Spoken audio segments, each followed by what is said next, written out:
Yo mes petits potes, j'espère que vous allez bien. Après deux premières vidéos sur mon setup pour le 3 2017, voici la troisième et dernière, tout mon setup au complet, du coup qui va rentrer dans mon sac à dos pour me suivre à Los Angeles pour participer à cette semaine d'E3 2017. Je pense que vous vous en doutez, mais il y a pas mal de matos qui me sert là actuellement et qui va me suivre aussi à Los Angeles. Du coup, je vous le présenterai à la fin. Pour réaliser mes vlogs sans prendre trop de place, je vais utiliser le DJI Osmo Mobile. Donc c'est un stabilisateur que je vous ai présenté dans l'épisode 1 de mon setup, il doit s'afficher juste au-dessus. Couplé à mon iPhone 6S Plus, du coup qui filme en 4K ou UHD comme vous voulez. C'est vraiment le matériel que je recherchais pour mes vlogs à l'E3, pas encombrant et avec un très bon rendu. Pour réaliser mes vidéos à l'intérieur du salon, je ne suis pas sûr du tout que mon iPhone puisse faire de belles vidéos. Tout simplement parce qu'on sera en basse luminosité la plupart du temps. Donc je me suis orienté vers un vrai appareil photo clairement. Donc c'est le Lumix G7 de Panasonic. Pour ceux qui ne le savent pas, je suis en collaboration avec Boulanger pour cette E3 2017. Donc je les représenterai sur place et en échange ils m'ont fourni un peu de matériel. Donc il y a le DJI Osmo Mobile que je vous ai présenté juste avant.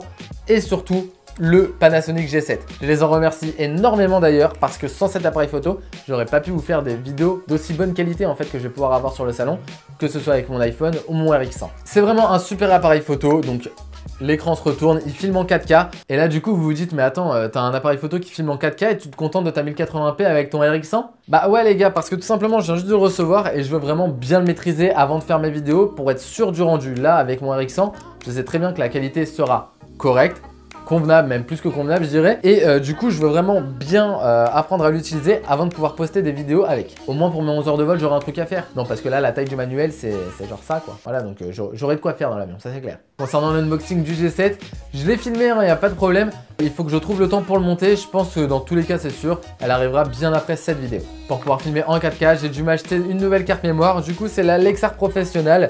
Donc c'est une 64 Go. Je ne sais absolument pas combien de temps je peux tenir avec ça. De toute façon j'aurai mon ordi dans mon sac. Donc si je dois faire un export vers mon ordi, bah ça ira sur mon ordi pour la vider tout simplement. Cette carte c'est moi qui l'ai achetée à Boulanger aussi. Donc j'ai choisi celle-là en particulier parce que tout d'abord c'est une classe 10. Il faut bien le prendre en compte. Et c'est une U3. Donc si vous voyez le petit logo U3, c'est qu'elle est faite pour la 4K. Donc ça c'est une 64 Go. Malheureusement à la base je m'orientais plus sur une SanDisk mais il n'y en avait pas. Et surtout pas en 64 Go mais en 128. Et pareil, il n'y en avait pas. Donc pour le moment je me contente de cette Lexar 64 Go. J'en ai pris qu'une parce qu'à 61 € la carte mémoire, ça fait mal. Juste au-dessus du coup c'est le Rode Ido Micro que je vous ai présenté dans l'épisode 2 qui doit s'afficher juste là. Donc là on a la bonnette, hop, et si je l'enlève, et voilà. Donc là c'est le RX100 avec le petit micro. Et ça c'est la nacelle pour éviter tous les bruits de vibration qu'on pourra avoir sur la vidéo. On passe maintenant à l'un de mes matos principaux pour ce salon. C'est tout simplement mon Dell E5250. Pour faire simple, mon MacBook Pro était beaucoup trop faible pour que je puisse faire un montage vidéo dessus. Donc j'ai piqué celui de ma copine, tout simplement. C'est le Dell E5250 comme j'ai dit plus tôt. Il a un Core i7 16 Go de RAM et je sais que mes montages ne galèrent pas du tout dessus, c'est super fluide. Le seul problème sur cet ordinateur c'est que c'est pas du 1080p. Le contraste et la luminosité n'est vraiment pas top.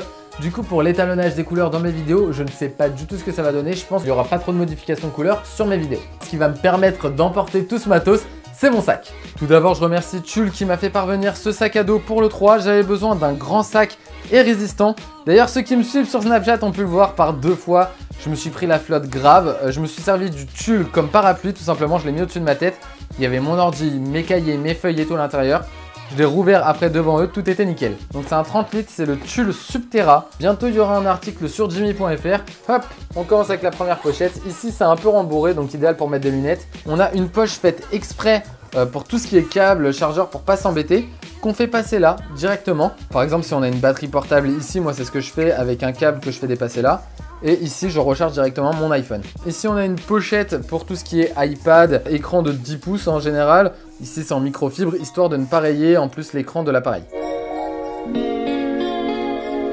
On a vraiment une contenance de 30 litres. Bon là vous voyez j'ai un peu de matos au fond. Ici on a un filet pour ranger encore du matériel.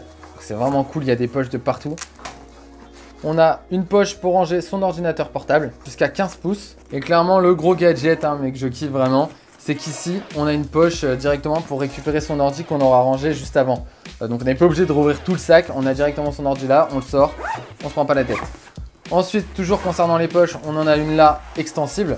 Ici, on en a une autre qui n'est pas extensible cette fois, donc c'est à fermeture éclair tout simplement. Et une autre poche plus grande pour mettre une bouteille d'eau par exemple. Au dos, on retrouve des accroches en fait pour le serrer au niveau de la poitrine. Et donc là, on voit que c'est rembourré en gros pour pas faire mal aux omoplates, au dos. Et surtout, on a un espace pour la colonne vertébrale. Quand on a une valise, on rentre directement la poignée de sa valise là-dedans, ce ce qui nous permet d'avoir notre valise et juste au-dessus notre sac sans qu'il tombe à chaque fois. Pour stocker tous mes rushs, je vais utiliser ce Seagate, donc c'est un disque dur de 2 Tera, donc il est vraiment super fin, super léger. Il coûte dans les 80 € il me semble, mais je l'avais eu en promotion à 50 €. Donc vraiment, je le conseille, c'est un super bon investissement, il est vraiment top. Pour m'accompagner dans l'avion ou tout simplement dans les voyages en Uber ou autre, j'aurai mon Sennheiser Momentum Wireless que je vous avais présenté aussi. C'est vraiment mon casque préféré. Je l'adore, je le quitte plus, hein, clairement. Donc c'est vraiment le casque qui me suivra pour le 3. Par contre, il est Bluetooth et depuis genre 2 jours, on n'a plus le droit au casque Bluetooth dans les avions. Je ne sais pas si c'est que Air France ou si c'est toutes les compagnies. Donc ça me prend un peu la tête. Ensuite, forcément, il nous faut des batteries de secours. Donc moi, j'ai cette batterie de hockey que je vous avais présentée aussi il y a quelques temps. C'était dans mes toutes premières vidéos, clairement. J'en aurai 2 comme ça, donc c'est 2 fois 20 000 mAh. J'en prends 2 tout simplement parce que je vais devoir recharger beaucoup de matériel sur place. Et surtout, j'en prends 2 parce que j'ai pas acheté une batterie de secours pour le DJI Osmo Mobile. Je vais utiliser directement ma batterie portable branchée à l'Osmo Mobile pour l'utiliser. Donc voilà, ça me permet de faire une petite économie de 45-50 €, c'est pas négligeable du tout. Donc les 2 batteries de secours ne seront pas de trop. Du coup, je me suis pris aussi ce petit Y, je sais pas si je vais m'en servir. À la base, je comptais m'en servir pour l'Osmo Mobile, histoire de mettre un micro, l'Osmo et le tout sur un trépied. Sauf que je me rends compte que mes trépieds ne sont pas assez lourds, ne sont pas assez puissants, je vais dire, pour supporter le poids tout simplement. Du coup, je sais pas vraiment si je vais m'en servir, mais ce qui est sûr, c'est que ça va finir dans mon sac juste au cas où.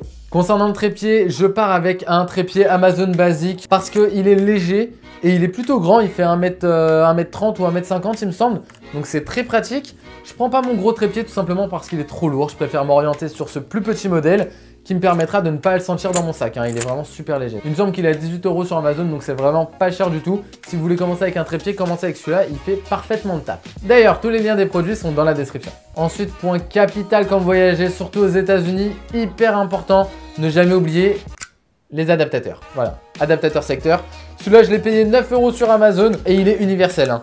Il est super. Il se range dans sa petite boîte. On risque pas d'abîmer les broches, tout simplement. Et bien sûr, j'ai pas acheté 14 adaptateurs juste pour charger mon matos.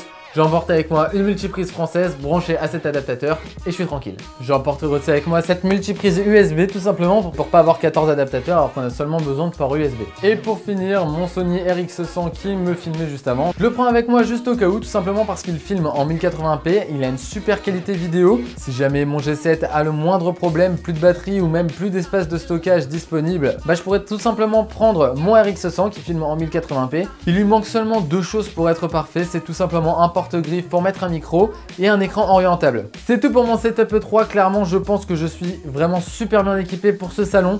Ce tout premier salon et en plus ce tout premier E3, donc c'est vraiment un rêve de gosse, je suis vraiment comme un ouf à l'idée d'aller là-bas du coup dimanche. En gros j'ai fait un petit planning, il y aura une vidéo sur YouTube un jour sur 2 et le jour où il n'y aura pas de vidéo sur YouTube, il y aura un article sur Jimmy.fr. Donc vous allez kiffer, moi je vais être en plein rush, mais c'est pas grave, je tiens tout simplement à partager le maximum de contenu que j'ai à l'E3 avec vous, tout simplement parce que c'est pas Boulanger ou MySafeDeal qui m'a envoyé à l'E3, c'est tout simplement vous qui me suivez de plus en plus, qui êtes de plus en plus présents sur mes vidéos et sur mon site. Du coup, je vais vous redire encore une fois merci. Si vous n'êtes pas abonné à la chaîne, n'hésitez pas à le faire et pour tout le monde, n'hésitez pas à mettre la cloche parce qu'il y aura plein de vidéos très prochainement et du coup, la prochaine, elle sera en direct de Los Angeles. Du coup, je vais finir ma vidéo avec un seul mot, c'est merci beaucoup.